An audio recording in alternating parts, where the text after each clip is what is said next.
Good morning, selamat pagi. Ini dia kek lapis yang kita dapat tadi. Rezeki Tuan dia bagi.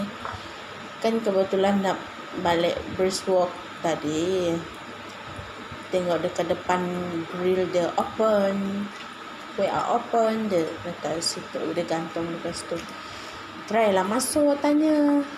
Hello, good morning. Tegur dia. Dia ingat studentnya nak belajar dengan dia. Studentnya nak, bukan. Saya cakap. Saya tengok open tu yang saya masuk tu. Saya cakap. Sekali dah berborak-borak semua. Dia bagi ni pula untuk sarapan pagi. Dia cakap. Semoga dia murah rezeki. Terima kasih kongsi rezeki di pagi hari, sis. Dia baru pindah sini bulan 4 hari tu. Ya, dia kek lapis tadi. Lupa pula tanya dia. Kek lapis apa ni? Dia bagi Pandan free strawberry. tadi. Pandan strawberry.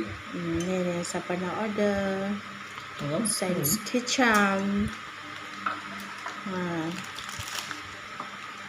Siapa nak order dekat dia? Ada tu. Ada nombor telefon. Boleh follow dia dekat Susan Michael dekat Facebook.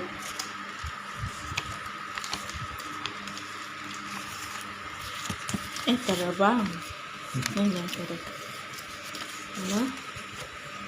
Ni. Boleh follow dia dekat Facebook ya. Ini nombor telefon dia. Kalau nak order kek tadi berapa minggu dia cakap? Kira jadi. Seminggu.